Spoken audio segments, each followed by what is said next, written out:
السلام علیکم دوستو، ٹائم لائن چینل پہ آپ سب دوستوں کو خوش آمدید۔ 15 مارچ 1986 کو پشاور میں حضرت مولانا ضیاء الرحمن صاحب فاروقی رحمۃ اللہ علیہ خطاب فرما رہے ہیں، جس کا عنوان ہے تاریخ دارالعلوم دیوبند۔ تو آئیے ہم سب مل کر سنتے ہیں۔ والحمد للہ رب العالمین۔ حقیقت کروں گا بیاں دوستو، چاہے کٹ جائے میری زباں دوستو۔ حقیقت کروں گا بیاں دوستو، چاہے کٹ جائے میری زباں دوستو۔ جس زمین پر نبوت کی توہین ہو، گر پڑے نہ کہیں آسماں دوستو۔ جو خلاف شریعت ہمیں حکم دے، بدل دیں گے وہ حکمراں دوستو، اور اپنی منزل کی دھن میں رہے گا رواں بخاری کا یہ کارواں دوستو۔ میرے واجب الاحترام پشاور کے غیور نوجوانوں اور دوستو، دارالعلوم صاحب کے اس عظیم شان جلسہ کی آخری نشست میں میری حاضری باعث سعادت ہے۔ حضرت مولانا محمد ایوب جان صاحب بنوری مدد اللہ العالی کا حکم آپ کے سامنے مجھے حاضر کرنے میں منوب رہا۔ اصل خطابات دوسرے علماء کے ہونے والے ہیں، میں تھوڑے سے وقت میں آپ کے سامنے اس زندہ جاوید داستان کو ذکر کرنا چاہتا ہوں، جس کو علماء دیوبند کی 125 سالہ تاریخ سے جو عنوان مزین ہے۔ مجھے اس بات کی بڑی خوشی ہے کہ تقریباً 600 سے زیادہ علماء کی دستار بندی اس موقع پر ہو رہی ہے۔ یہ کتنا بڑا دیوبند کا فیض ہے کہ ایک دیوبند کا ایک مدرسہ دارالعلوم سرحد یہاں قائم ہوا، اور اس کا فیض پوری دنیا میں پہنچ گیا کہ آج ان علماء کی دستار بندی ہوئی جو پوری دنیا کے کونے کونے میں، بستی بستی میں، شہر شہر میں اللہ کا قرآن اور نبی کا فرمان پہنچا رہے ہیں۔ یہ بہت بڑی عظمت ہے میرے دوستو۔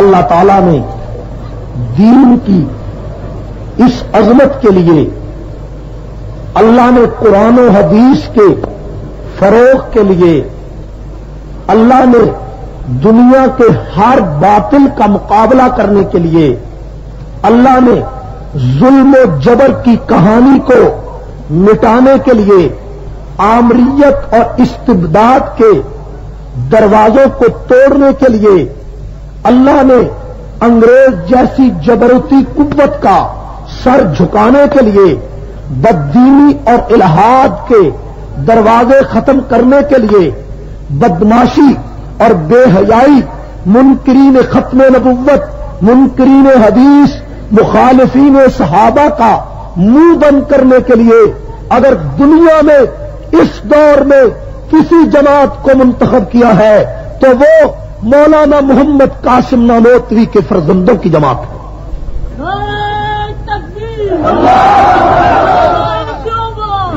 1400 سال کی تاریخ میں کوئی جماعت آپ کو ایسی نہیں ملے گی کہ جس جماعت نے ایسے ایسے مجاہد دنیا کو دیے ہو، ایسے ایسے مفکر دنیا کو دیے ہو، ایسے ایسے سپہ سالار قوم کو دیے ہوں کہ جنہوں نے پوری دنیا میں اللہ کا قرآن پہنچانے کے لیے اور نبی کا فرمان پہنچانے کے لیے ہر قسم کی قربانی کو پیش کیا۔ میرے دوستو، یہ بات اللہ کی مشیت میں داخل ہے کہ ہر دور میں حق اور باطل کی ٹکر رہی ہے، ہر دور میں ظلم اور انصاف کا مقابلہ رہا ہے. ہر دور میں فقیروں اور بادشاہوں کی مار کا آرائی رہی ہے. ہر دور میں جبر و استبداد کی قوتوں کا اسلام کے مجاہدوں سے، اللہ کے نام لیواؤں سے مقابلہ رہا ہے. ظلم و جبر کی طاقتیں کبھی بادشاہت کے لباس میں آئی، کبھی دنیاوی ہیبت کے لباس میں آئی، کبھی ظاہری شان و شوکت کے لباس میں آئی، لیکن مقابلے میں دین کے پرستار، خدا کے نام لیوا، فقر و درویشی کے لباس میں آئے، خدا کی صداقت کے بھروسے میں آئے، فقر و درویشی کا پیکر بن کے آئے، جرت و استقامت کا پہاڑ بن کر آئے، اور پوری دنیا کو یہ بتا گئے ہمارا سر تن سے جدا ہو سکتا ہے، ہمارے بچے یتیم ہو سکتے ہیں، ہماری عورتیں بیوہ ہو سکتی ہیں، ہمارا بند کاٹا جا سکتا ہے، لیکن مجاہدین اسلام کو کسی ظلم کے دروازے پہ جھکایا نہیں جا سکتا. میرے دوستو، ہر دور میں حق و باطل کی آمیزش رہی ہے. جب ہم تاریخ کے اوراق پلٹ کر دیکھتے ہیں تو ہمیں اسلام کی زندہ جاوید تاریخ کے یہ چمکتے ہوئے اوراق نظر آتے ہیں. دنیا جانتی ہے کہ باطل جب نمرود کی شکل میں آیا تو حق ابراہیم کی شکل میں آیا، باطل فرعون کی شکل میں آیا، حق موسیٰ کی شکل میں آیا، باطل بنی اسرائیل کے خوخاروں کی شکل میں آیا، حق عیسیٰ کی شکل میں آیا، باطل کیسر و کسرا کی شکل میں آیا، حق محمد مصطفیٰ کی شکل میں آیا، باطل حجاج ابن یوسف کی شکل میں آیا، حق سعید ابن جبیر کی شکل میں آیا، باطل خلیفہ منصور کی شکل میں آیا، حق امام ابو حنیفہ کی شکل میں آیا، باطل خلیفہ معتصم باللہ کی شکل میں آیا، حق احمد بن حنبل کی شکل میں آیا، باطل نظام الملک بادشاہ کی شکل میں آیا، حق امام غزالی کی شکل میں آیا، باطل فتنہ تاتار کی شکل میں آیا، حق ابن تیمیہ کی شکل میں آیا، باطل جلال الدین اکبر کی شکل میں آیا، حق مجدد الفسانی کی شکل میں آیا، باطل فتنہ انوزت کی شکل میں آیا، حق شاہ ولی اللہ کی شکل میں آیا، باطل راجہ رنجیت سنگھ کی شکل میں آیا، حق شاہ اسماعیل کی شکل میں آیا، اور باطل انگریز کی شکل میں آیا، حق علماء دیوبند کی شکل میں آیا، باطل آمریت اور ظلم کی شکل میں آیا، تو حق مفتی محمود کی شکل میں آیا.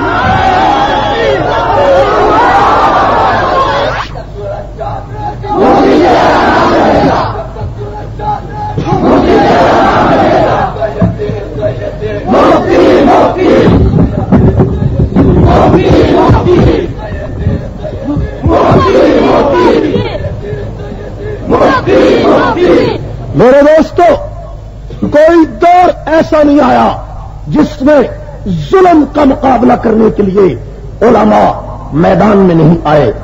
یہ دارالعلوم دیوبند کا مدرسہ جو 1866 30 مئی کو ایک انار کے درخت کے نیچے بنایا گیا، اور اس کی بنیاد فقر و درویشی کے پیکر، علم و فضل کے تاجدار قاسم نانوتوی نے دیوبند کی بستی میں انار کے درخت کے نیچے جب اس مدرسے کی بنیاد رکھی تو نانوتوی نے یہ نہیں کہا تھا کہ یہ مدرسہ صرف تسبیح کرنے والوں کا ہوگا، یہ مدرسہ صرف ذکر کرانے والوں کا ہوگا، یہ مدرسہ حکومت کے آگے سر جھکانے والوں کا ہوگا، یہ مدرسہ حکومت کے سامنے سر جھکا کر چاپلوسی کرنے والوں کا ہوگا. نانوتوی کی وصیتیں آج بھی کتابوں میں موجود ہے. نانوتوی نے جواب دیا تھا کہ دنیا کے لوگوں، میں نے اس مدرسے کی بنیاد اس لیے رکھی ہے کہ وائسرائے برطانیہ کی بنیادوں کو اکھیڑنے کے لیے اس مدرسہ سے ایسے فرزند پیدا ہو جو مالٹا کے سنگلاخ سماٹوں میں جائیں، جو کالا پانی کے جزیرے میں جائیں، جو اسکندریہ کے ساحل پہ جائیں، جو مچھ اور میاں والی کی جیلوں میں جائیں اور 15 سال جیلوں میں جوانیوں کو گزار دیں، لیکن ان کا سر کسی باطل کے سامنے نہ جھک سکے.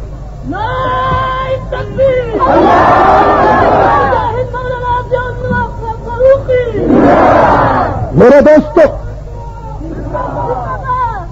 دیوبند کا مدرسہ جن مقاصد کے لیے بنایا گیا تھا، آج اگر پاکستان میں کوئی مولوی کسی ظلم کی حمایت کرتا ہے پاکستان میں کوئی مدرسہ کسی آمر کی حمایت کرتا ہے، اگر کوئی مدرسہ اسلامی سیاست کو نہیں اپناتا ہے، میں سمجھتا ہوں کہ قاسم نانوتوی کے اس فکر اور فلسفہ سے اس کا کوئی تعلق نہیں۔ میرے دوستو، مولانا نانوتوی نے اپنے وصیتوں میں لکھا کہ دیوبند کا مدرسہ 1857 کی جنگ آزادی کی تلافی کے لیے قائم کیا گیا ہے۔ نقش حیات میں مولانا حسین احمد مدنی رحمۃ اللہ علیہ نے اس بات کو دہرایا ہے کہ دیوبند کا مدرسہ 1857 کی جنگ آزادی کی اس تلافی کے لیے قائم کیا گیا کہ جس جنگ آزادی کے بعد 1864 سے لے کر 1866 تک ان 2-3 سالوں میں انگریز نے 14,000 علماء کو تختہ دار پر لٹکا دیا، اور دلی کا کوئی درخت ایسا نہیں تھا، دلی سے لے کر خیبر تک کوئی درخت ایسا نہ تھا جس درخت پہ علماء کی گردنیں نہ لٹکتی ہوں۔ مسٹر ٹامسن اپنی انگریزی کی ایک کتاب میں لکھتا ہے کہ علماء کو ان 3 سالوں میں سوروں کی کھالوں میں بند کر کے جلتے ہوئے تنوروں میں ڈال دیا گیا۔ ٹامسن کہتا ہے علماء کے جسموں کو تانبے سے داغا گیا۔ ٹامسن کہتا ہے کہ لاہور کی شاہی مسجد کے صحن میں ایک دن میں 100 علماء کو پھانسی دی جاتی تھی۔ ایک دن میں دریائے راوی میں 80 علماء کو بوریوں میں بند کر کے ڈالا جاتا اور اوپر سے ان کو گولیوں کا نشانہ بنا دیا جاتا۔ مسٹر ٹامسن کہتا ہے کہ میں دلی میں اپنے خیمے میں گیا، مجھے بدبو آئی تو میں پیچھے جا کر کیا دیکھتا ہوں کہ آگ کے انگارے پک رہے ہیں، اور ان انگاروں کے اوپر 40 علماء کے کپڑے اتار کر ان کو آگ کے انگاروں پہ ڈالا گیا ہے۔ ٹامسن کہتا ہے میرے سامنے 40 اور علماء کو لایا گیا، اور انگریز نے کہا مولویوں ایک دفعہ کہہ دو کہ 1857 کی جنگ آزادی میں ہم شریک نہیں تھے، ابھی چھوڑ دیتے ہیں۔ ٹامسن ایک انگریز مورخ ہے، وہ کہتا ہے مجھے پیدا کرنے والے کی قسم ہے کہ پہلے 40 علماء بھی آگ پر پک گئے، دوسرے 40 علماء بھی آگ پر پک گئے، ایک بھی عالم ایسا نہ تھا جس نے انگریز کے سامنے گردن جھکائی۔ یاد ایام جفا، آخر بلائے تو بلائے کس طرح، اور دل فرنگی سے لگائیں تو لگائے کس طرح۔ آئے یہ حرف تمنا سے دوا کی دوریاں، سختیاں دشواریاں پابندیاں مجبوریاں، یہ ظلم کا مقابلہ کرنا تھا۔ ان 14,000 علماء کا کیا بنے گا؟ یہ 14,000 علماء کون تھے؟ آج پاکستان میں 14 اگست 1947 کی یاد منائی جاتی ہے، اور 14 اگست کو پاکستان میں آزادی کی تقریبات منائی جاتی ہے۔ مجھے بتائے کوئی پاکستان کا پڑھا لکھا آدمی آج مجھے بتائے کہ 14 اگست کو جب جہاں تقریب ہوتی ہے یہ 14,000 علماء جو دلی کے چاندنی چوک سے لے کر خیبر تک لٹکائے گئے، ان کا نام ریڈیو پہ کیوں نہیں آ سکتا، ٹی وی پہ کیوں نہیں آ سکتا، اخبارات میں کیوں نہیں آ سکتا؟ یہ مجاہد نہیں تھے، یہ لوارث تھے، یہ ایسے لوگ تھے، یہ ان کا کوئی کردار نہیں تھا، یہ وہ لوگ لوارث تھے کہ جن کو چونے کی بھٹیوں میں ڈال کر آگ کے اندر ڈال دیا گیا، جن کو دیواروں کے نیچے جن کی لاشوں کو رکھ کے، جن کے جسموں کو رکھ کر اوپر محلات تعمیر کر دیے گئے، جن کے بچے یتیم ہو گئے، جن کی بیویاں بیوہ ہو گئی۔ ان کا نام آزادی کے ان مجاہدوں کی فہرست میں اس لیے نہیں آ سکتا کہ پاکستان میں ٹاؤٹوں کی اکثریت ہے، یہاں آج بھی انگریز کے ٹاؤٹ رہتے ہیں، انگریز کے دلال رہتے ہیں، انگریز سے مافیا مانگنے والے ٹاؤٹ اس ملک میں موجود ہے، اور جمعیت علماء اسلام چاہتی ہے کہ ان ٹاؤٹوں کا صفایا کر کے یہاں وہ لوگ برسر اقتدار آئے جو انگریز سے ٹکراتے تھے اور آج انگریز کی ضروریت سے ٹکرانے کے لیے تیار۔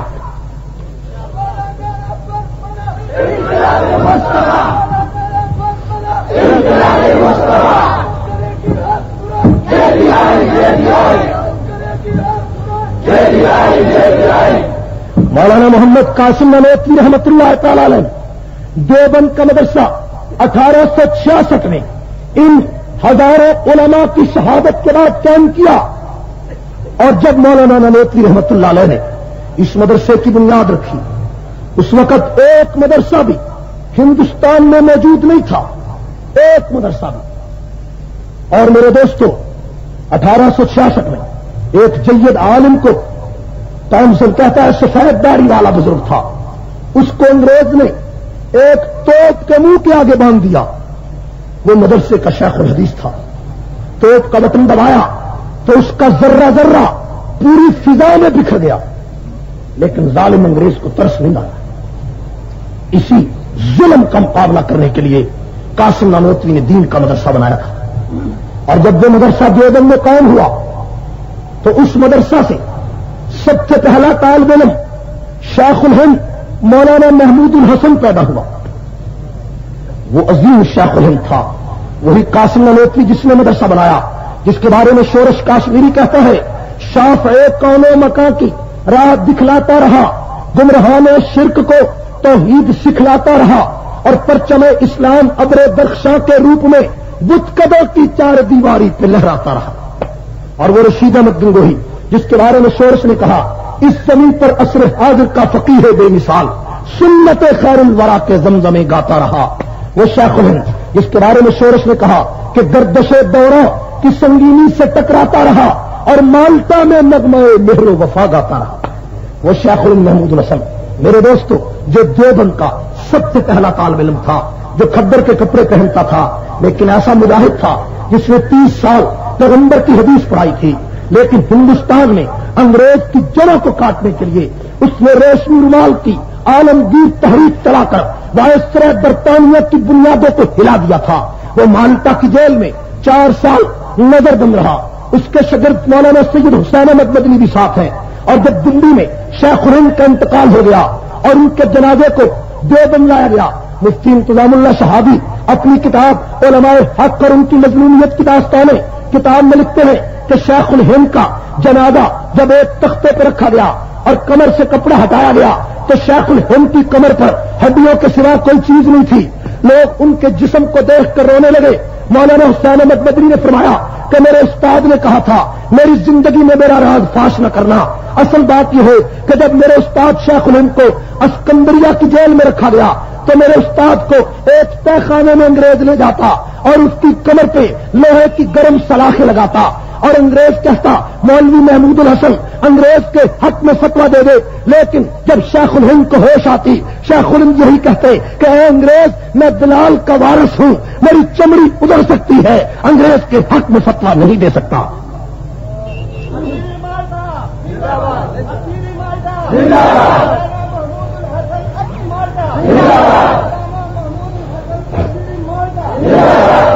یہ ایک جہاد تھا، یہ ایک تحریک تھی. اور مولانا محمد قاسم نانوتوی رحمۃ اللہ علیہ نے جو علم اس دیوبند کی بستی میں بیٹھ کر پوری دنیا تک پھیلایا، جس حدیث کو پھیلایا، جس قرآن کو پھیلایا، جس شریعت کو پھیلایا، وہ علم کوئی اپنی طرف سے نہیں آیا تھا. قاسم نانوتوی خانوادہ شاہ ولی اللہ کا شاگرد تھا. قاسم نانوتوی اسی علم کو دنیا میں پھیلانا چاہتا تھا. قاسم نانوتوی نے وہی علم دنیا میں پھیلایا تھا جو قاسم نانوتوی کو شاہ ولی اللہ کے خاندان سے حصے میں ملا تھا. میرے دوستو مولانا محمد قاسم نانوتوی نے جو علم دیوبند کی بستی میں بیٹھ کر دیوبند سے پوری دنیا کو پھیلایا، دیوبند سے پوری دنیا کو دیا، وہ علم قاسم نانوتوی نے سیکھا تھا شاہ اسحاق سے. شاہ اسحاق نے شاہ عبد الغنی سے، شاہ عبد الغنی نے شاہ عبد العزیز سے، شاہ عبد العزیز نے شاہ ولی اللہ سے، شاہ ولی اللہ نے شیخ ابو طاہر مدنی سے، شیخ ابو طاہر مدنی نے علامہ محمد بن احمد صاحب مجموع البحار سے، علامہ محمد بن احمد نے شیخ ربیع ابن سبی سے، شیخ ربیع ابن سبی نے شیخ حسام الدین صاحب کنز العمال سے، شیخ حسام الدین نے 2 واسطوں سے امام ابو عیسیٰ ترمذی سے، امام ابو عیسیٰ ترمذی نے امام بخاری سے، امام بخاری نے عبداللہ بن مبارک سے، عبداللہ بن مبارک نے حضرت حماد سے، حضرت حماد نے امام ابو حنیفہ سے، امام ابو حنیفہ نے انس بن مالک سے، انس بن مالک نے عبداللہ بن مسعود سے، عبداللہ بن مسعود نے محمد رسول اللہ سے.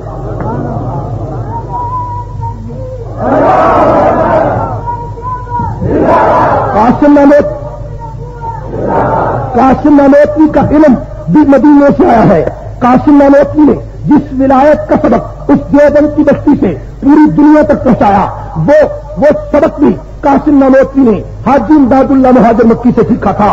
حاجی امداد اللہ مہاجر مکی رحمت اللہ علیہ ہندوستان کے وہ پیر ہیں کہ جن پر ہندوستان کے 2 مکتبہ فکر کا اتفاق ہے. بریلوی کہتے ہیں حاجی امداد اللہ ہمارا بھی پیر تھا، دیوبندی کہتے ہیں ہمارا بھی پیر تھا، لیکن حاجی امداد اللہ مہاجر مکی نے اپنی خلافت قاسم نانوتوی کو دی، اپنی خلافت رشید احمد گنگوہی کو دی. حاجی امداد اللہ مہاجر مکی نقشبندی بھی تھے، سہروردی بھی تھے، چشتی بھی تھے، قادری بھی تھے. حاجی امداد اللہ مہاجر مکی نے یہ ولایت کا سبق جو چشتیہ سلسلے سے تعلق رکھتا ہے، یہ سبق مولانا رشید احمد گنگوہی نے حاجی امداد اللہ مہاجر مکی سے سیکھا. حاجی امداد اللہ نے میاں جنور محمد سے، میاں جنور محمد نے شیخ عبد الباری سے، شیخ عبد الباری نے شیخ عبد الہادی سے، شیخ عبد الہادی نے شیخ عز الدین سے، شیخ عز الدین نے شیخ عبد الحق رودلوی سے، شیخ عبد الحق رودلوی نے خواجہ عبد القدوس گنگوہی سے، خواجہ عبد القدوس گنگوہی نے خواجہ جلال الدین تھانیسری سے، خواجہ جلال الدین تھانیسری نے ولایت کا یہ سارا سبق حاصل کیا. خواجہ نظام الدین اولیاء سے، خواجہ نظام الدین اولیاء نے خواجہ علاؤدین صابر کلیری سے، علاؤدین صابر کلیری نے بابا فرید الدین گن شکر سے، بابا فرید الدین گن شکر نے خواجہ قطب الدین مودود چشتی سے، خواجہ قطب الدین مودود چشتی نے خواجہ معین الدین چشتی اجمیری سے، خواجہ معین الدین چشتی اجمیری نے سید علی حجویری سے، سید علی حجویری نے خواجہ محمد بن احمد سے، خواجہ محمد بن احمد نے خواجہ محمد بن عارف سے، خواجہ محمد بن عارف نے سلطان ابن حبیرہ سے، سلطان ابن حبیرہ نے خواجہ فضیل ابن ایاز سے، فضیل ابن ایاز نے حضرت حسن بصری سے، حسن بصری نے علی المرتضیٰ سے، اور علی المرتضیٰ نے محمد رسول اللہ سے. نعرہ تکبیر، سر بلند، سر بلند. اس دارالعلوم سرحد کا علم بھی مدینے سے آیا ہے، اس کی ولایت بھی مدینے سے آئی ہے. یہ دارالعلوم سرحد اس دیوبند کی ایک شاخ ہے جس دیوبند نے قوم کو مفکر دیے، قوم کو مجاہد دیے، قوم کو سپہ سالار دیے، قوم کو مفسر دیے، قوم کو مجاہد دیے، قوم کو انگریز سے ٹکرانے والے حسین احمد مدنی جیسے مجاہد دنیا کو دیے. یہ بند اس دیوبند نے، اس دیوبند کے مدرسے نے قوم کو کیا دیا؟ اس دیوبند کے مدرسے نے قوم کو 70,000 علماء دیے.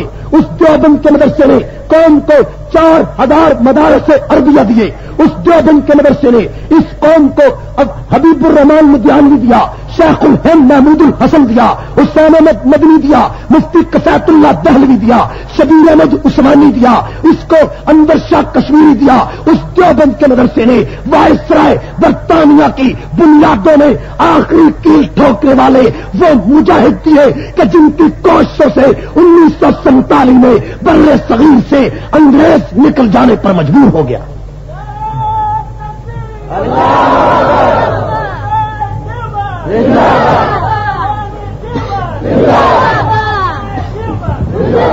دیوبند کے مدرسے نے اس قوم کو چاپلوس نہیں دیے. اس قوم کو دیوبند کے مدرسے نے انگریز کے خوشامدی نہیں دیے. ہاں، دیوبند کے مقابلے میں جو علی گڑھ یونیورسٹی انگریز نے کے اشاروں پہ بنی تھی، اس نے دیوبند کے مقابلے میں قوم کو کھڑے ہو کر پیشاب کرنے والے دیے. انگریز نے اس یونیورسٹی نے قوم کو کلرک دیے.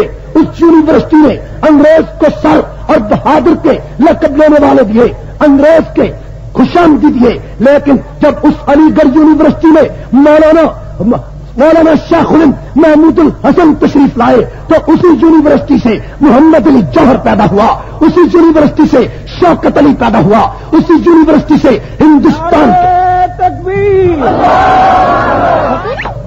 اس دیوبند نے ایسے ایسے مجاہد اس قوم کو دیے کہ جس کی مثال ہندوستان کی کوئی تاریخ پیش نہیں کر سکتی ہے. آج 39 سال ہو گئے اس پاکستان کو بنے ہوئے. جو حکمران یہاں برسر اقتدار آیا اس نے اس قوم کو دھوکہ دیا یا نہیں دیا؟ بولو نہیں. جو حکمران آیا اور اب ماشاءاللہ موجودہ صدر صاحب آئے ضیاء الحق صاحب 8 سال کے بعد کہتے ہیں افسوس ہے میں اس ملک میں اسلام نہیں لا سکا. اگر تو اسلام نہیں لا سکا تو تجھے اقتدار پر رہنے کا کوئی حق نہیں ہے. چھٹی کر کے فوراً گھر چلے جا. ٹھیک ہے، جانا چاہیے کہ نہیں چاہیے؟ کتنا افسوس ہے. ابھی پچھلے ہفتے مالٹا کی ایک صدر عورت آئی اور ضیاء الحق کو اتنی شرم نہ آئی کہ اس عورت سے مسافہ کرتا، عورت سے مسافہ کرتا. وہ حکمران جو نمازیں بھی پڑھتا ہے، وہ حکمران جو روزے بھی کہتا ہے رکھتا ہوں، وہ حکمران جو اسلام کا تقدس کی بات بھی کرتا ہے، لیکن پہلے تو اس کی اپنی بیوی بے پرد پھرتی تھی تو اس کا اعتراض ابھی باقی تھا. اب باہر کے ملک کی عورت صدر آتی ہے اس کے ساتھ مسافہ کرتا ہے. شرم سے ڈوب کر مر جانا چاہیے. شرم کرنی چاہیے کہ چاہیے؟ یہ اسلام آئے گا؟ اسلام کیا؟ اسلام آئے گا؟ اسلام اس طرح آتا ہے. اور جناب علی یہ پاکستان ایسا ہے کہ یہاں بھیڑ چال ہے. بھیڑ چال ہے کہ نہیں؟ اور بولے تو صحیح, یہاں بھیڑ چال ہے. ایک مالٹا کی صدر آئی, ضیاء کچھ سے سلام کرتا ہے, اور جناب علی اس کے بعد بھٹو صاحب کی لڑکی بھی آئی, بے نظیر صاحب. وہ باہر سے لاہور جب پہلے قدم اس میں رکھا تو لوگ استقبال کرنے ایسے گئے جیسے وہ بیت المقدس فتح کر کے آئی ہو. ہاں, وہ بیت المقدس فتح کر کے آئی ہے کہ لوگ اس کے استقبال کے لیے گئے. شرم نہیں آتی؟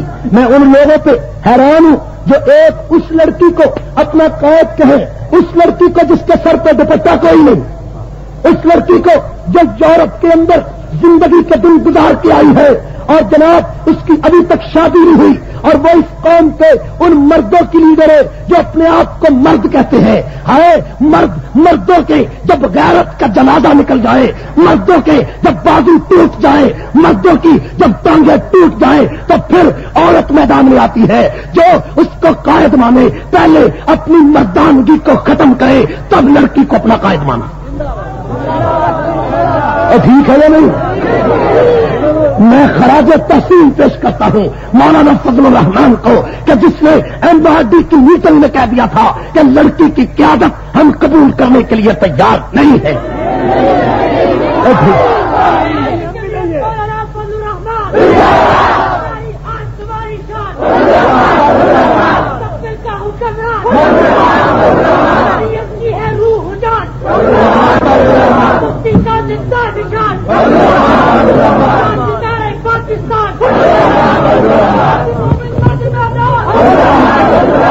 میرے دوستو,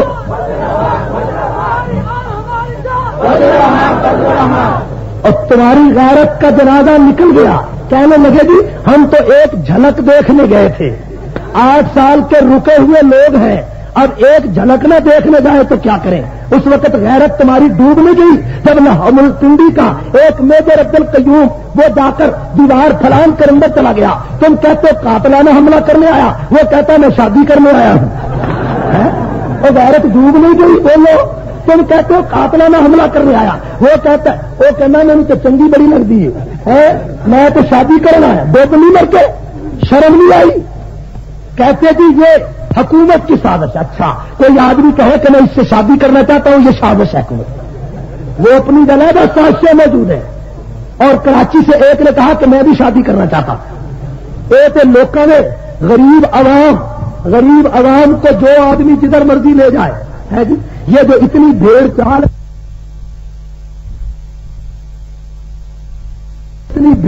ہے استقبال کی, اس کا یہ مطلب نہیں کہ سب ووٹ اپنے ہیں. لوگ تماشا دیکھنے جاتے ہیں کہ نہیں؟ لوگ ہمارے کاندھوں پہ کھڑا. ٹھیک ہے یا نہیں؟ مسلمان قوم 1400 سال کی تاریخ میں مجھے بتاؤ کہ اسلام کی کس حکومت میں کسی ایک عورت نے اقتدار پہ قبضہ کیا. ٹھیک ہے. اور ایک جناب علی اصغر خان کو دیکھو, وہ کہتا ہے قادیانیوں کے بارے میں قادیانیوں کی ترمیم سے متفق نہیں ہوں اور مرزائیوں کو میں غیر مسلم نہیں سمجھتا. وہ کہتا ہے کہ نہیں؟ ہم ایسے بڑے دیوس سیاستدان اس ملک میں آئے, اور ایسے سیاستدانوں کی اس ملک میں دال نہیں گل سکتی. اس لیے یہ پاکستان 10 لاکھ انسانوں کی لاشوں پہ بنا ہے. یہاں اسلام کا قانون آئے گا جو سوشلزم کی بات کرے گا, جو سیکولرزم کی بات کرے گا, اس کو اس ملک سے جانا پڑے گا. یہاں آئے گا تو اللہ کا قرآن آئے گا, محمد کا فرمان آئے گا. اے بس کرو, ٹائم کے لڑ تھوڑا رہ گیا. ایک منٹ گال تو سنو کہ کہنا نعرہ ہے یہ مولوی صاحب ہاں وہ اسی طرح تھا. کیا لگا تاج و تخت نبوت ختم, تاج و تخت نبوت ختم ہو گئی. میرے دوستو, دور دراز سے علماء یہاں موجود ہیں, میں ان کو خراج تحسین پیش کرتا ہوں. میرے دوستو, یہ اتنا بڑا مدرسہ یہ دیوبند کا بہت بڑا فیض ہے، یہ دیوبند کا بہت بڑا مرکز ہے، اور ایک اور جماعت ہے جو افغان مجاہدین کے نام پر سارا چندہ امریکہ سے لے کر کھا گئی ہے، جانتے ہو، کھا گئی ہے۔ اور ایک وہ جماعت ہے جو افغان مجاہدین کے نام پر چندہ لے کر کھا گئی۔ ہمارے پنجاب میں یہ مشہور ہے کہ الیکشن کے دنوں میں جس گاڑی پر، جس امیدوار کی گاڑی پر کوئی جماعت اسلامی والا بیٹھ جائے وہ کبھی جیت ہی نہیں سکتا۔ اس لیے الیکشن کے دنوں میں امیدواروں نے اعلان کرا دیا کہ ہمارے قریب جماعت اسلامی والا کوئی نہ آئے، تاکہ وہ کہیں ہار نہ جائے، تاکہ وہ کہیں۔ اب جناب علی، جس آدمی کے فکر کا یہ حال ہے کہ جس نے اپنی کتابوں میں پیغمبروں کو نہیں بخشا، جس نے اپنی کتابوں میں صحابہ کو برا کہا، جس نے اپنی کتابوں میں امیر معاویہ کو ظالم بادشاہ کہا، جس نے اپنی کتابوں میں عثمان غنی کو خائن کہا، وہ پاکستان میں اسلام لائے گا؟ ایسے کبھی نہیں ہو سکتا۔ کرائے کے کلرک کبھی ملک میں اسلام نہیں لا سکتے۔ ٹھیک ہے، ٹھہر جا ٹھہر۔ ابھی پچھلے دنوں ضلع سیالکوٹ میں ایک ایسا واقعہ پیش آیا کہ اس واقعے کے بعد ہماری حکومت کو استعفی دے دینا چاہیے تھا۔ وہ واقعہ اتنا بڑا ہے کہ میں سمجھتا ہوں کہ اس واقعے سے بڑا واقعہ 8 سال کے اندر پیش نہیں آیا۔ سیالکوٹ کے ایک قصبے قلعہ صوبہ سنگھ میں ایک نوجوان لڑکے عباس علی نے سیدنا ابو بکر صدیق کا نام جوتے کے نیچے لکھ کر پورے بازار میں پھرا۔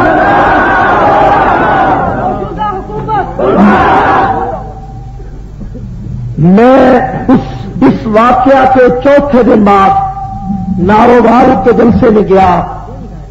ہم نے اپنی بساط کے مطابق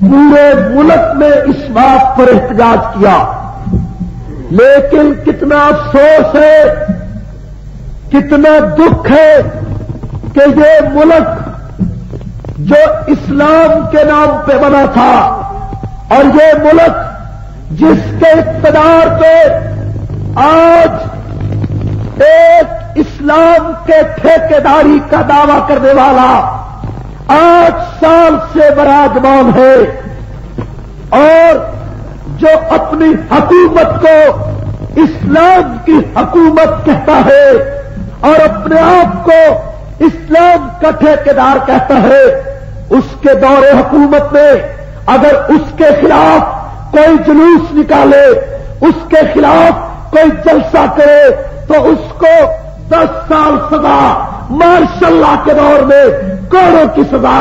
لیکن اس مردود اور ملعون خمینی کے چہلے اور متے کی اولاد نے، اس لڑکے نے ابو بکر کا نام جوتے کے نیچے جب لکھا تو میں پوچھتا ہوں کہ ضیاء الحق تجھے شرم نہیں آئی؟ جنیجو تجھے شرم نہیں آئی؟ تیرا اسلام کا دعویٰ کہاں چلا گیا؟ چاہیے تو یہ تھا کہ اس مردود پہ مقدمہ چلا کر اس کو پھانسی کے تختے پہ لٹکایا جاتا، یا تیری حکومت استعفی دے دی۔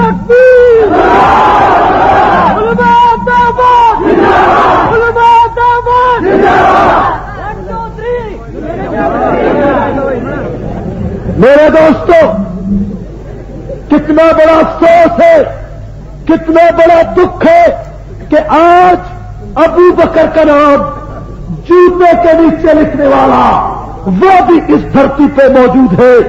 بلا شبہ پورے ضلع سیالکوٹ میں اس مردود کی اس حرکت کے خلاف احتجاج ہوا، وہاں ہڑتال ہوئی اور اس کو، لڑکے کو گرفتار کیا گیا۔ لیکن گرفتار ہونے سے کیا ہوگا کہ وقتی طور پر آپ نے گرفتار کیا، کل کو اس کی ضمانت ہوگی، اور ضیاء الحق نے قانون بنایا کہ جو صحابی کی توہین کرے اس کو 3 سال سزا۔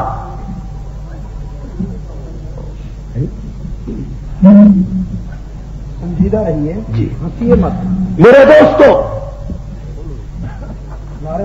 3 سال توجہ سے بات سمجھے، 3 سال سزا ہے جو ابو بکر کی توہین کرے، 3 سال، اور جو قائد اعظم کی توہین کرے اس کی سزا کتنی ہے؟ اس کی سزا 14 سال۔ ابو بکر صدیق کے جوتے کے تسمے کے ساتھ کروڑوں قائد اعظم بن سکتے ہیں۔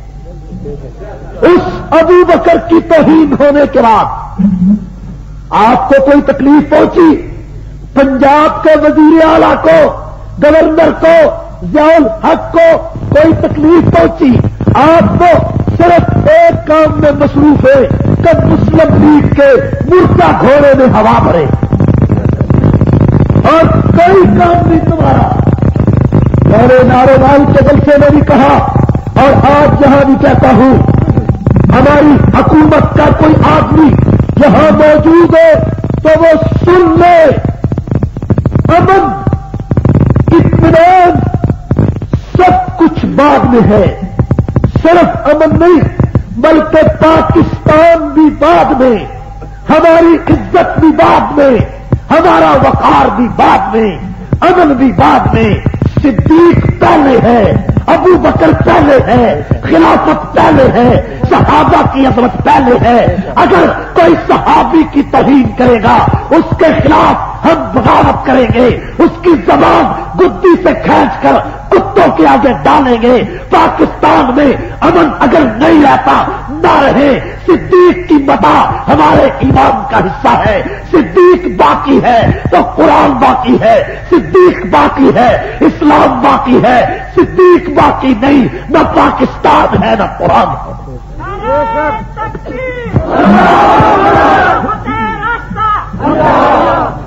آج اس ابو بکر صدیق کو، آج اس کی توہین اس ملک میں برسر عام کیوں ہونے لگی؟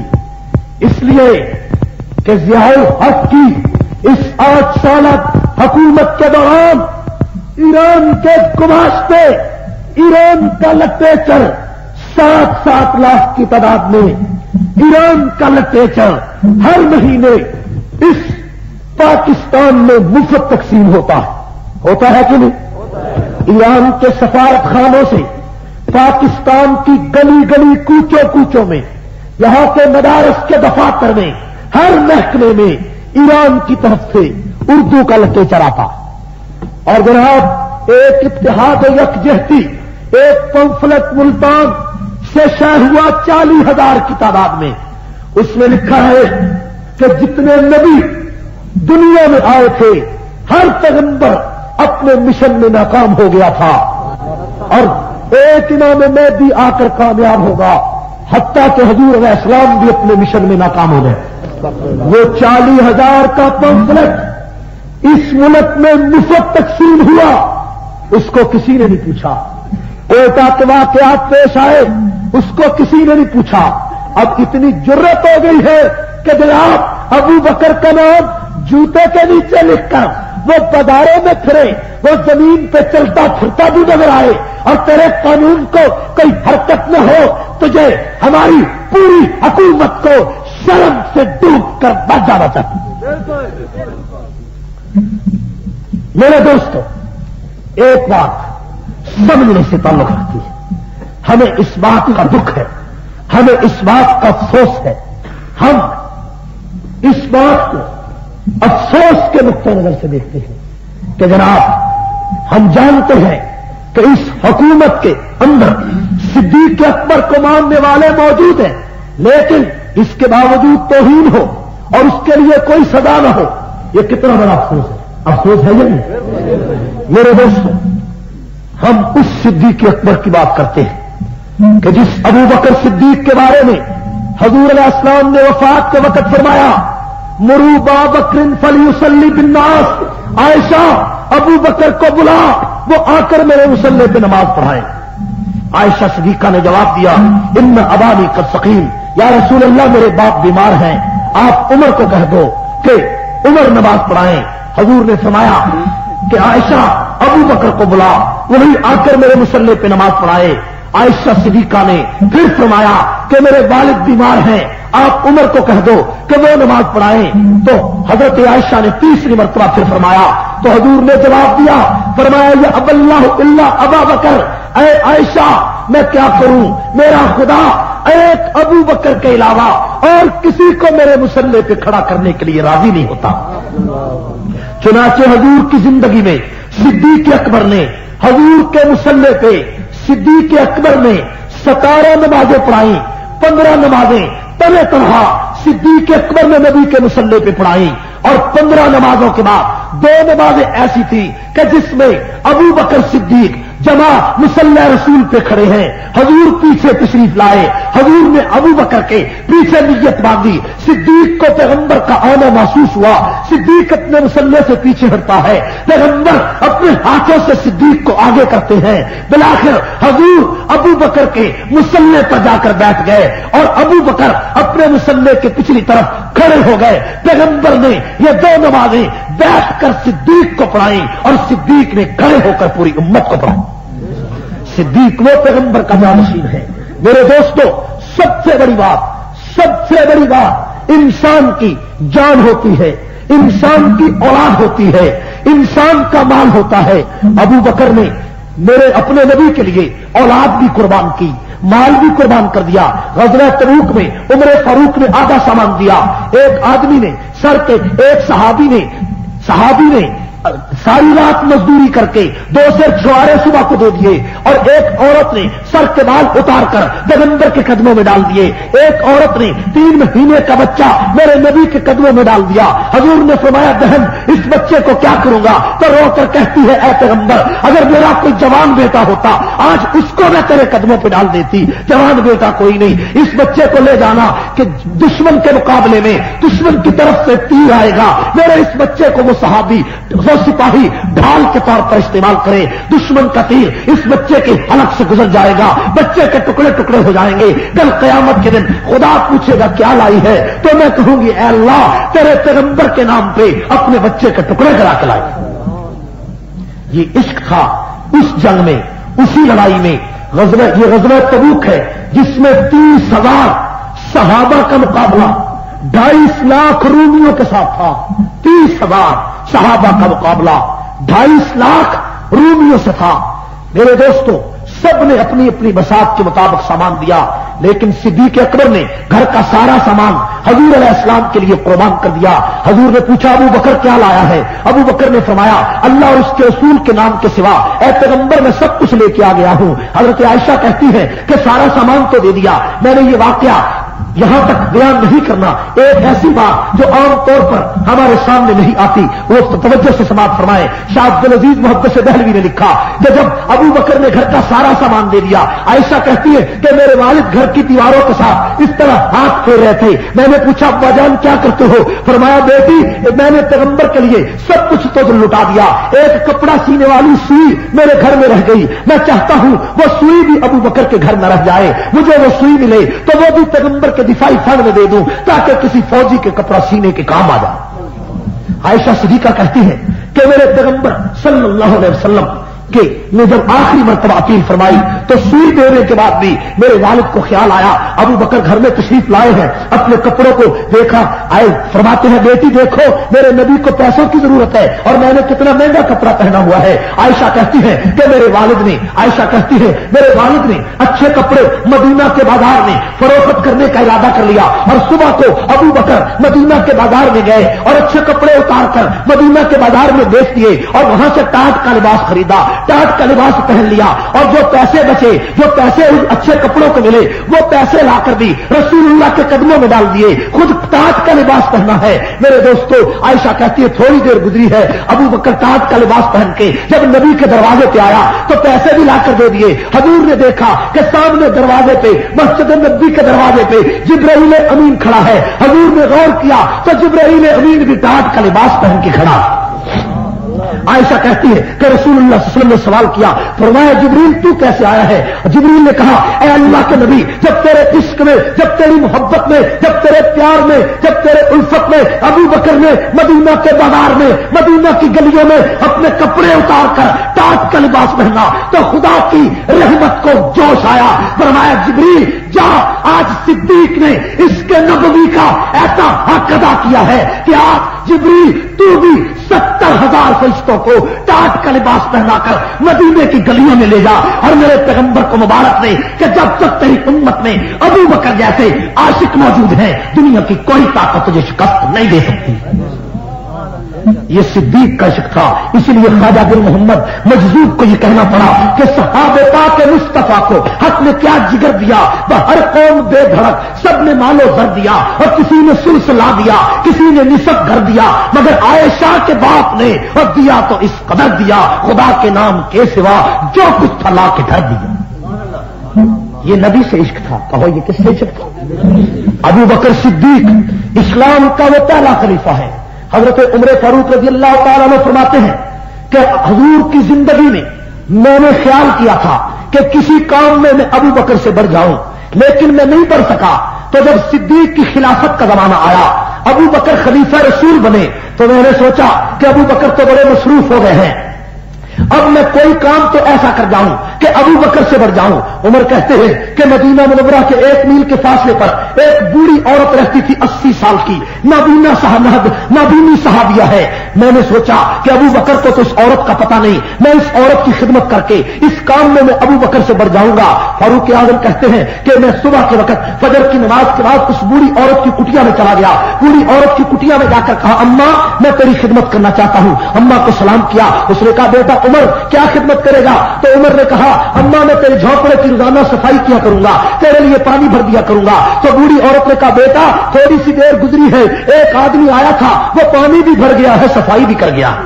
عمر کہتے ہیں میرے دل میں خیال بھی نہ آیا کہ وہ آدمی کون ہوگا۔ فاروق اعظم کہتے ہیں کہ میں دوسرے دن فجر کی نماز سے پہلے چلا گیا تو بوڑھی عورت نے کہا کہ وہ آدمی آ چکا ہے، وہ پانی بھی بھر چکا ہے، وہ صفائی بھی کر گیا ہے۔ تیسرے دن میں تہجد سے بھی پہلے چلا گیا تو بوڑھی عورت نے کہا بیٹا وہ آدمی آج بھی آ چکا ہے، وہ صفائی کر کے میرے لیے پانی لینے کے لیے گیا ہوا ہے۔ عمر کہتے ہیں میں راستے میں کھڑا ہو گیا، میں نے دیکھا کہ چاندنی رات تھی، چاند چمک رہا تھا، میں نے دیکھا کہ ایک آدمی سامنے پہاڑوں کی طرف آ رہا ہے، اس کے چہرے پہ کپڑا ڈالا ہوا ہے، اس کی بغل میں پانی کا برتن ہے، میرے قریب سے گزرنا چاہتا ہے، میں نے اس کا بازو پکڑ لیا، وہ بازو چھڑاتا ہے، لیکن میں نے پکڑ کر جب زبردستی اس کے چہرے سے کپڑا ہٹایا تو زمین میرے پاؤں کے نیچے سے نکل گئی کہ وہ آدمی اس وقت کا خلیفہ ابو بکر صدیق تھا۔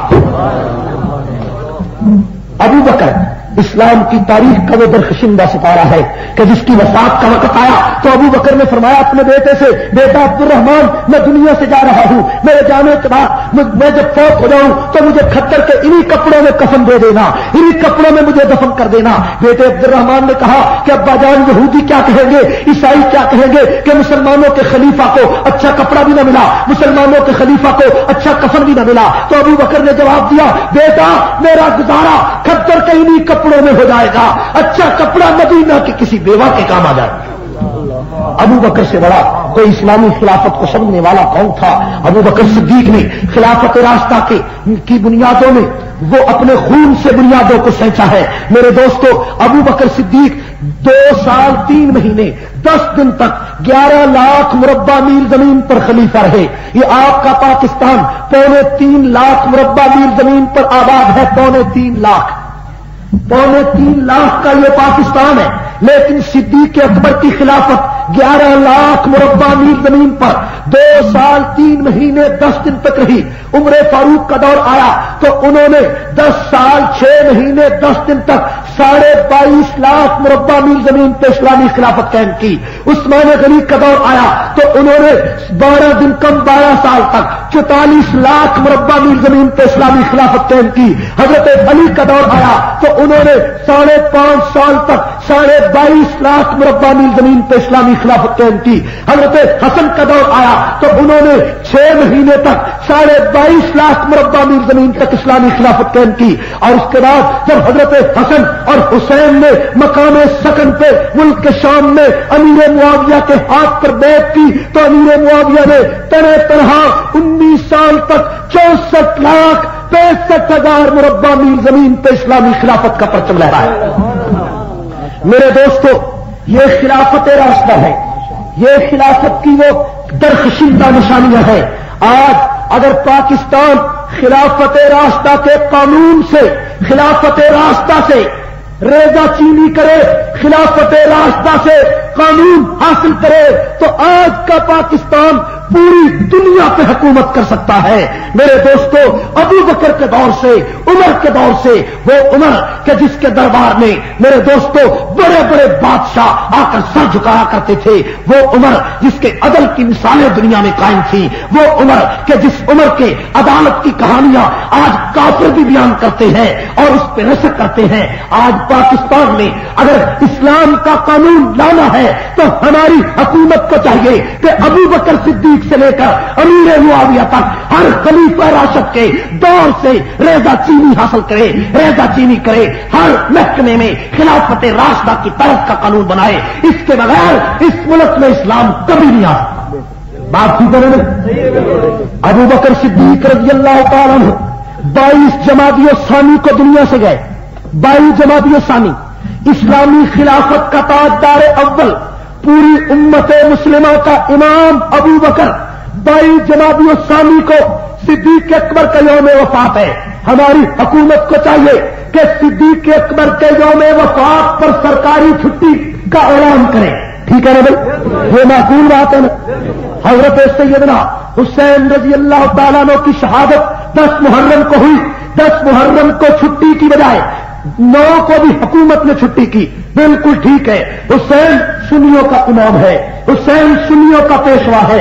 اگر حضرت حسین کی شہادت پہ 2 چھٹیاں ہو سکتی ہیں تو صدیق اکبر کی وفات پہ 1 چھٹی کیوں نہیں ہو سکتی کہ جب پورا پاکستان 8 کروڑ پاکستان میں 7.5 کروڑ سنی اس ملک میں رہتا ہے تو جن سنیوں کا پیشوا اور امام صدیق اکبر ہے وہ اس ابو بکر کے لیے، ابو بکر کی خلافت کو، اس کے کارناموں کو بچے بچے تک پہنچانے کے لیے صدیق اکبر کے یوم وفات پر چھٹی منانا اہل سنت کا دیرینہ مطالبہ ہے. ہماری حکومت کو چاہیے کہ صدیق کے یوم وفات پر تعطیل کا اعلان کرے، ریڈیو پہ، ٹیلی ویژن پہ، اخبارات میں صدیق کے کارناموں کو گلی گلی بیان کرے تاکہ نبی کے ساتھ عشق و محبت کا یہ ترانہ، عشق و محبت کی یہ داستان پاکستان کے ہر مسلمان بچے کے قلب و جگر میں پیوستہ ہوا.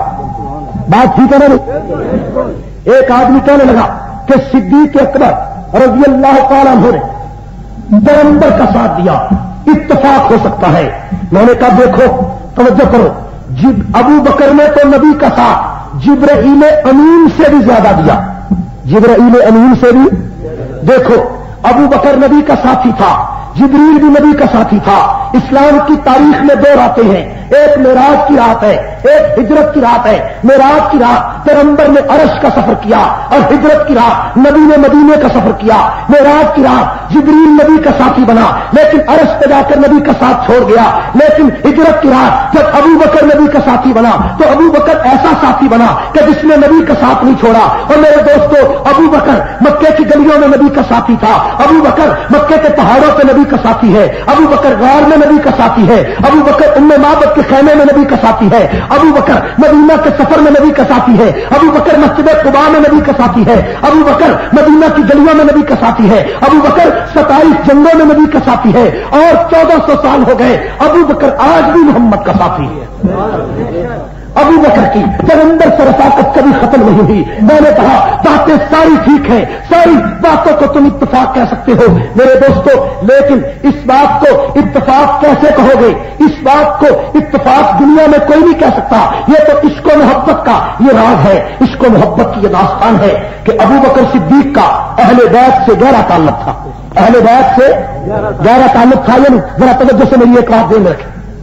حضرت فاطمہ الزہرا بیمار ہو گئی تو صدیق اکبر رضی اللہ تعالیٰ عنہ کی بیوی اسما بنت امیس 7 دن تک فاطمہ کے سرانے بیٹھی رہی، تیمارداری کرتی رہی. فاطمہ فوت ہو گئی تو صدیق اکبر کی بیوی نے فاطمہ کو غسل دیا، صدیق اکبر کی بیوی نے فاطمہ کو کفن پہنایا، صدیق اکبر کی بیوی نے فاطمہ الزہرا کا جنازہ تیار کیا. اور جب جنازہ تیار ہو گیا، جنازہ تیار کر کے مسجد نبوی میں لا کر رکھا گیا تو حضرت ابو بکر کی خلافت کا زمانہ تھا.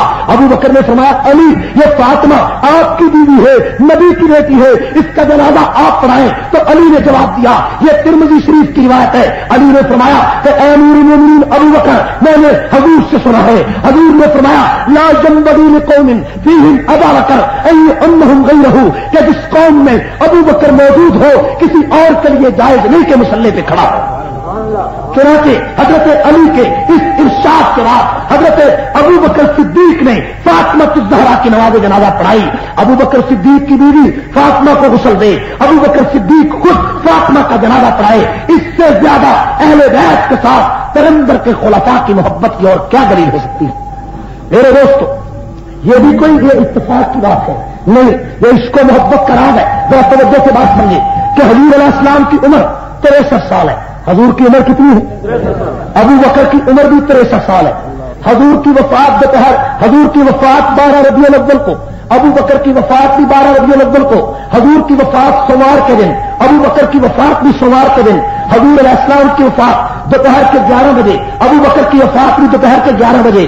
حضور کو وفات سے 8 دن پہلے بخار آیا، ابو بکر کو بھی 8 دن پہلے بخار آیا. حضور کو بخار سے پہلے سر میں درد ہوا، ابو بکر کو بھی بخار سے پہلے سر میں درد ہوا.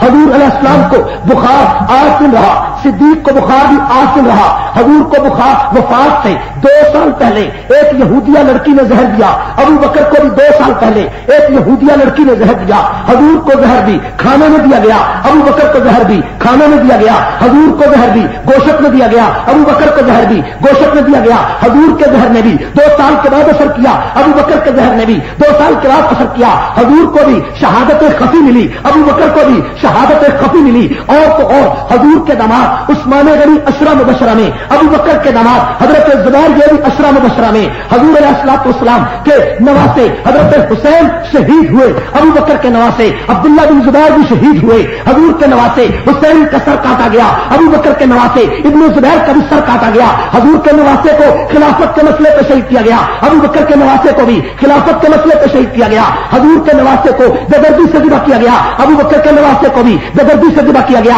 حضور کے نواسے کو شہید کرنے سے پہلے خاندان کو ذبح کیا گیا، اور ابو بکر کے نواسے کو شہید کرنے سے پہلے خاندان کو ذبح کیا گیا. اور تو اور حضور نے ہجرت کی، ابو بکر نے ہجرت کی. حضور غار میں گئے، ابو بکر غار میں گیا. حضور 13 سال نبوت کے بعد مکے میں رہے، صدیق 13 سال مکے میں رہا. حضور مدینے میں آئے، صدیق مدینے میں آیا. حضور مسجد قباء میں آئے، صدیق مسجد قباء میں آیا. حضور بدر میں گئے، صدیق بدر میں گیا. حضور احد میں گئے، صدیق احد میں گیا. حضور خندق میں گئے، صدیق خندق میں گیا. حضور خیبر میں گئے، صدیق خیبر میں گیا. حضور حنین میں گئے، صدیق حنین میں گیا. اور حضور ذوالعشیرہ میں گئے، صدیق ذوالعشیرہ میں گیا. حضور صلح حدیبیہ میں گئے، صدیق صلح حدیبیہ میں گیا. حضور فتح مکہ میں گئے، صدیق فتح مکہ میں گئے. اور تو اور حضور علیہ السلام کی وفات مدینہ میں ہوئی، صدیق کی وفات بھی مدینہ میں ہوئی. حضور کا جنازہ جس چارپائی پہ رکھا گیا اسی چارپائی پہ صدیق کا جنازہ رکھا گیا. اور جو چادر نبی کے چہرے پہ ڈالی گئی وہی چادر صدیق کے چہرے پہ ڈالی گئی. اور جس روضے میں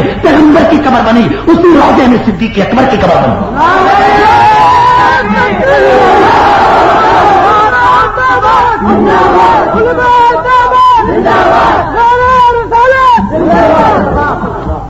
عشق و محبت کا یہ اتفاق ہے، یہ عشق و محبت کا وہ راز ہے کہ جس کو عرش والے خدا کے سوا کوئی جان نہیں سکتا. یہ عشق و محبت. تاریخ دارالعلوم دیوبند کے عنوان سے ابھی آپ حضرت مولانا ضیاء الرحمن صاحب فاروقی رحمۃ اللہ علیہ کو سماعت فرما رہے تھے. آپ سب دوستوں سے گزارش ہے کہ ان علماء کرام کے بیانات کو اپنے دوستوں میں، اپنے گروپوں میں شیئر بھی کیا کریں تاکہ دین کی باتیں اور دوستوں تک بھی پہنچ سکیں. اور ساتھ ساتھ اس چینل کو سبسکرائب بھی کریں اور بیل کے آئیکن کو کلک بھی کریں تاکہ ہر نئی آنے والی ویڈیو آپ سب دوستوں تک پر وقت پہنچ سکے. آپ سب دوستوں کا بہت شکریہ. ملتے ہیں ایک نئی ویڈیو کے ساتھ، تب تک کے لیے اللہ حافظ. پاکستان پائندہ باد.